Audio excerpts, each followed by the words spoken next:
Baik, dan kita bercakap tentang kesihatan mental. Hari ini kita memberi tumpuan kepada bagaimana untuk anda mengawal serangan panik. Sebab kita tak tahu bila akan berlaku dan apa yang perlu anda lakukan apabila ia benar-benar berlaku dalam hidup anda. Mungkin sekarang anda rasa tenang saja. Tapi satu hari nanti kalau anda melaluinya, apakah langkah-langkah yang perlu dilakukan? Kita bersama-sama dengan pengasas dan juga President Mental Illness and Awareness Support Association atau MIASA, iaitu Puan Anita Abu Bakar pada waktu ini. Assalamualaikum. Apa khabar, Puan Anita?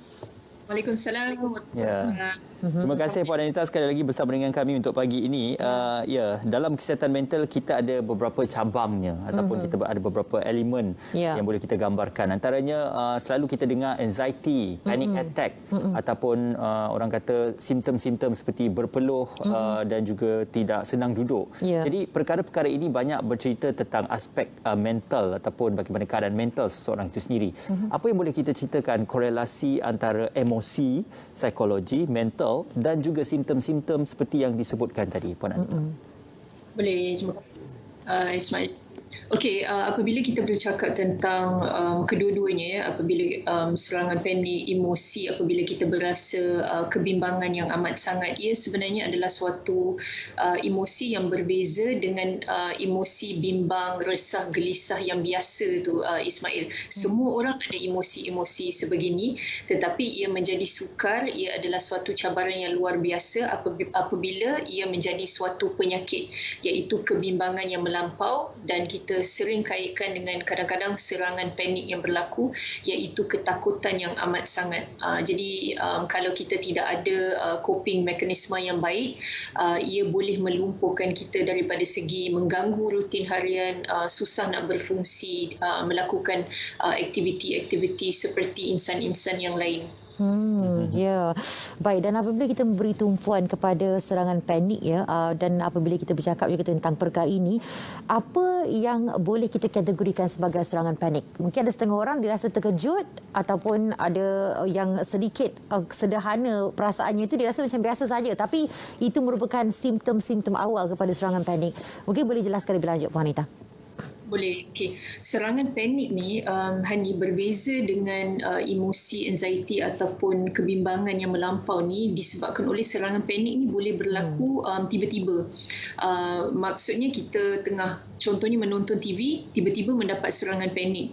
Contohnya. Jadi apabila serangan panik ini berlaku, kenapa ia merupakan satu pengalaman yang menakutkan? Kerana ia ada pelbagai simptom, ya. Jadi apabila nak bermula mungkin kita rasa jantung berdegup laju, mungkin tiba-tiba rasa takut yang amat sangat, menjadi menggeletar, rasa nak pergi bilik air, rasa nak muntah. Tapi yang paling menakutkan, kita akan rasa seperti susah nak bernafas ataupun suffocated. Dan apa yang mengerikan juga adalah di saat dan waktu semua emosi dan juga manifestation fizikal ini berlaku, kita percaya pada waktu tu, Hani dan Ismail, yang kita akan mati. Maka disebabkan oleh itulah pengalaman dengan serangan panik ini sebenarnya amat menakutkan. Okey, baik. Sebelum kita beralih kepada soalan yang seterusnya, anda juga boleh menghubungi kami di 0322829841 untuk bersama dengan Puan Anita ataupun mengajukan persoalan pengalaman anda sendiri. Puan Anita juga berkenaan tentang perbezaan antara simptom ini ataupun serangan ini di bawah kategori kesihatan mental ataupun di bawah kategori psikologi dengan kategori kardiovaskular ataupun serangan jantung. Apakah serangan panik ini digambarkan serupa dengan simptom-simptom ataupun serangan jantung yang kebiasaannya berlaku? Betul. Kadang-kadang orang yang mempunyai, dia beza dia macam ni tau, Ismail. Biasanya kalau orang ada serangan panik, dia biasanya akan fikir dia ada serangan jantung. Dan mereka yang ada serangan panik juga mudah untuk pergi ke hospital. Kita terus nak pergi hospital disebabkan oleh ketakutan yang amat sangat. Mereka yang ada serangan jantung ni biasanya yang susah nak pergi ke hospital. Dan apa yang kita lihat juga, mereka yang ada serangan panik ini, kita tidak boleh mati daripada serangan panik kerana ia tidak melibatkan jantung sebenarnya. Ia adalah psychological, kan, berbeza. Kalau serangan jantung memang mungkin ada arteri yang tersumbat dan sebagainya. Kalau kita tidak cepat-cepat pergi ke hospital mendapatkan bantuan, kemungkinan nauzubillah boleh meninggal dunia. Tapi ini berbeza dengan serangan anxiety ataupun serangan panik ini. Tapi biasanya individu yang akan ada serangan panik ini, mereka lah yang paling dahulu ke hospital kerana takut mereka akan mati. Dan biasanya kalau 20 kali kena serangan panik, kali, 20 kali juga pergi ke hospital Ismail, kerana pada waktu itu mungkin masih belum mampu ataupun tahu bagaimana nak menanganinya, kerana ketakutan. Pengalaman itu sendiri sangat menakutkan. Jadi kalau serangan jantung ni kita tahu biasanya dia melibatkan tangan belah kiri kan, tengkuk sebelah kiri. Kita berasa jantung ketat dan sebagainya. Tetapi serangan panik ni lebih kepada we lose control tau. Kita rasa macam kita tidak dapat mengawal apa sahaja yang berlaku kepada kita. Pernafasan menjadi sangat laju, jadi macam sesak nafas. Kita rasa numbness fingers and toes kita. Kemudian rasa nak muntah, rasa nak pergi bilik air. Jadi semua sekali berlaku dalam satu saat yang sama, di mana doktor biasanya akan mengatakan serangan panik ini akan berakhir selepas mungkin 20-25 minit. Tetapi ketahuilah bahawa apabila kita mengalami serangan panik ini, satu saat pun penderitaan yang amat sangat sebenarnya, Ismail dengan Hani, sebab kita nak bernafas tu sesuatu perkara yang sangat sukar sebenarnya pada saat dia berlaku lah. Okey, baik. Dalam masa yang sama juga ya, Puan Anita, kita ada seorang pemanggil yang pertama pada waktu ini, iaitu kita ada Puan Hayati dari Shah Alam. Hello. Assalamualaikum Puan Hayati. Hello. Puan Hayati boleh cakap dengan lebih jelas, lebih terang? Hello. Ya. Okey, baik. Teruskan Puan. Okey, saya nak tanya biasanya kalau kena serangan panik ni, saya akan rasa ada sesuatu yang tarik dekat belakang tengkuk. Sampai kepala akan rasa migrain, sakit sampai beberapa hari. Okey, Puan Hayati, soalannya? Adakah itu antara serangan anxiety ataupun tekanan? Okey. Baik. Terima kasih Puan Hayati. Terima kasih Puan Hayati. Terus saja Puan Anita untuk persoalan itu yang simptom yang dikatakan tadi. Jadi sebagai seorang individu, saya sendiri ada mengalami serangan panik. Saya pun ada panic disorder. Jadi memang simptom panic disorder ni kita sering mendapat serangan panik, dan serangan panik dan juga emosi ataupun simptom-simptom kebimbangan yang melampau ini memang kadang-kadang dia tidak logik di akal sebenarnya. Dia punya simptom ni ada pelbagai manifestation daripada segi fizikal. Mungkin kita akan rasa cucuk-cucuk dekat kepala, mungkin kita akan rasa ada benda bergerak-gerak di kulit kita, mungkin kita akan rasa macam dengar tak dengar contohnya.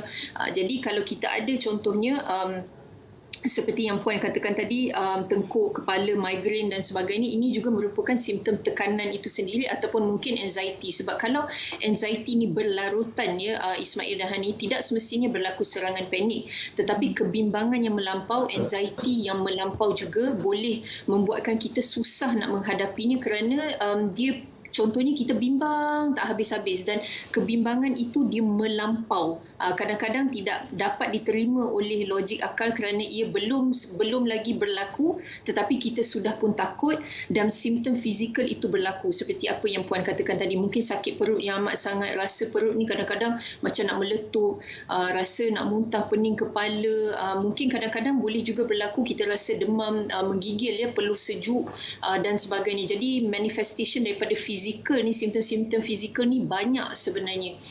Lebih daripada 30-40 kalau kita bercakap dengan individu yang ada penyakit kebimbangan ni, pelbagai simptom-simptom yang mungkin kita rasa pelik tetapi sebenarnya benar dirasakan oleh individu yang ada penyakit sebegini, Ismail dan Hani. Okey, Puan Anita, kita boleh gambarkan macam ni, maknanya kalau di sekeliling kita mempunyai karakter dan pelbagai yang kita tahu sebenarnya apa masalah yang mereka hadapi. Jadi bagaimana untuk kita menyediakan satu suasana yang bersesuaian untuk semua orang, sebab kita tahu bagaimana seseorang itu boleh menerima tekanan dan mendapat serangan panik yang kita pun tak tahu bila ia akan berlaku. Jadi pada pandangan Puan Anita, bagaimana ini? Sebab kita tengok macam Puan Anita sendiri kelihatan memang tenang, tetapi Puan sendiri ada mengakui bahawasanya ada juga serangan panik berlaku dalam diri Puan. Jadi bagaimana perkara ini boleh dikawal, bukan sahaja bagi individu tersebut tetapi mereka yang berada sekelilingnya? Okey, Bagi saya, sebab saya dah 8 tahun 8 tahun daripada tarikh saya didiagnose sebenarnya. Jadi ia memerlukan latihan sebenarnya. So it is something yang kita perlu belajar coping mechanism yang efektif ya. Tidak semestinya kita tahu banyak coping mechanism kemudian kita lakukannya ia dapat orang kata berjalan dengan baik. Sebenarnya ini tidak benar. Kita perlu tahu, belajar, berlatih. Contohnya apabila kita buat latihan pernafasan. Latihan pernafasan ni bagi saya sangat membantu untuk kita keluar daripada contohnya serangan panik, untuk kita kekal tenang, untuk mengurangkan stres, bebanan yang kita rasai. Tetapi latihan pernafasan ini, Hani dengan Ismail, kalau kita tidak melakukannya setiap hari, kita tidak belajar teknik yang betul dan melakukannya dengan efektif, maka apabila kita berasa bimbang, apabila ada tekanan yang tinggi, apabila serangan panik berlaku, kita tidak dapat mengawal ataupun mengatasinya dengan baik. Jadi apa sahaja teknik yang kita pelajari, kita harus berlatih supaya apabila berlakunya serangan panik, kebimbangan yang melampau, kita dapat menangani dan mengatasinya dengan baik. Jadi ini penting. You have to practice. Itu tip yang paling penting sebenarnya. Dan apabila individu mendapat serangan panik, kita kena ada di kawasan orang kata yang sedikit luas. Nak memberikan ruang supaya kita dapat membuat latihan pernafasan dengan baik. Kalau kita sebagai individu yang mungkin belum mampu menanganinya dengan baik, ahli keluarga ataupun rakan-rakan di sekeliling kena membantu membuat latihan pernafasan ataupun grounding teknik itu bersama-sama dengan kita, Hani dan Ismail. Jadi kalaulah Hani yang mendapatnya, nauzubillah, jadi saya membantu Hani, okey Hani ikuti saya 1, 2, 3, 4. Jadi Hani, saya membantu Hani pada waktu itu, jadi dia menjadi lebih mudah. Kerana kita tak dapat mengawalnya Hani pada waktu itu, pernafasan kita menjadi sangat laju sebenarnya. Jantung berdebar, kadang-kadang kita dapat mendengar degupan jantung itu sendiri. Jadi bila ada rakan ataupun ahli keluarga sebagai panduan, ia membantu sebenarnya untuk kita dapat melaluinya dengan lebih baik, insyaAllah. InsyaAllah. Kita ada juga pemanggil untuk seketika kita berikan tepuan pada Puan Normah dari Kuala Lumpur. Hello, selamat pagi. Hello, selamat pagi. Okey, teruskan Puan Normah. Okey, saya kan masa mengalami dalam PKP lah. Okey. Lepas tu saya masa tu tak tahu yang apa masalah saya. Macam benda tu datang dalam keadaan tiba-tiba kan. Rasa resah, menangis, saya rasa macam pelik lah kan kenapa jadi macam tu. Apa dia kaitan dengan penyakit macam saya alami lah, gastrik ke ataupun saya ada darah tinggi kan. Macam tu.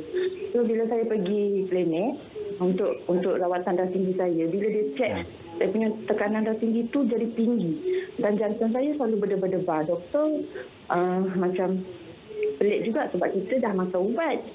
Tapi doktor carikan saya untuk minda rawatan minda lah sebab dia tengok saya macam tekanan darah tinggi jantung tu. Lepas tu dia ada kemurungan macam tu. Lepas tu saya dah buat latihan atau jawab soalan yang doktor bagi tu, memang dia kata saya ada kemurungan. Okey. Baik. Terima kasih Puan Normah untuk soalan tersebut. Diminta untuk Puan Anita kalau boleh memberikan gambaran jawapannya. Boleh. Okey, jadi kemurungan dengan kebimbangan yang melampau ni kan, Ismail dengan Hani biasanya kita panggil sebagai adik-beradik, siblings. 50% daripada mereka yang ada kemurungan biasanya ada penyakit kebimbangan yang melampau. 50% daripada mereka yang ada penyakit kebimbangan yang melampau biasanya ada juga kemurungan. Jadi ini biasanya yang berlaku kerana dia begini. Saya bagi contoh yang mungkin jelas ya. Ismail dan Hani mempunyai tekanan, mempunyai stres, tekanan yang amat tinggi contohnya. Jadi sering bimbang, resah dan gelisah.